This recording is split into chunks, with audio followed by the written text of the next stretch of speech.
Karate కళ్యాణికి, Tamannaah సింహాద్రికి నటి Hema legal నోటీసులు పంపించారు. బెంగళూరు రేవ్ పార్టీలో హేమ పట్టుబడటం, ఆ విషయాన్ని కప్పిపుచ్చుకునేందుకు హేమ నాటకాలు ఆడటం అందరికీ తెలిసిందే. హైదరాబాద్ ఫామ్ హౌస్లో ఉన్నానని, ఇంట్లోనే ఉండి బిర్యానీ వండానని పాత వీడియోల్ని కొత్తగా పోస్ట్ చేసి అందరినీ తప్పుదోవ పట్టించాలని చూసింది. చివరకు రేవ్ పార్టీ కేసులో హేమను బెంగళూరు పోలీసులు విచారించారు. బర్త్డే పార్టీకి వెళ్లానంటూ అప్పుడు మళ్లీ ఆమె బుకాయించింది.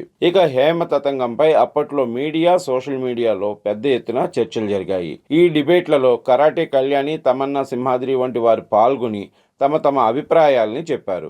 ఇక ఇప్పుడు హేమ ఆ ఇద్దరితో పాటుగా మరిన్ని యూట్యూబ్ ఛానళ్లకి కూడా లీగల్ నోటీసుల్ని పంపించిందట. దీనిపై కరాటే కళ్యాణి కూడా రియాక్ట్ అయ్యింది. అవును, నాకు హేమ లీగల్ నోటీసులు పంపించారు.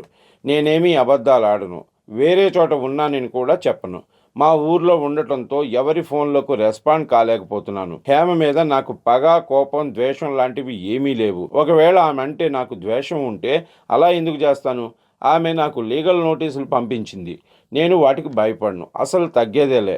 నేను తప్పు చేయలేదు.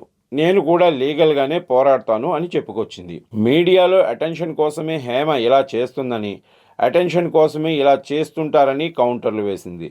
మరి వీటి మీద హేమ ఎలా స్పందిస్తుందో చూడాలి. అసలు ఈ లీగల్ నోటీసుల వ్యవహారం ఎక్కడికి వెళ్తుందో చూడాలి.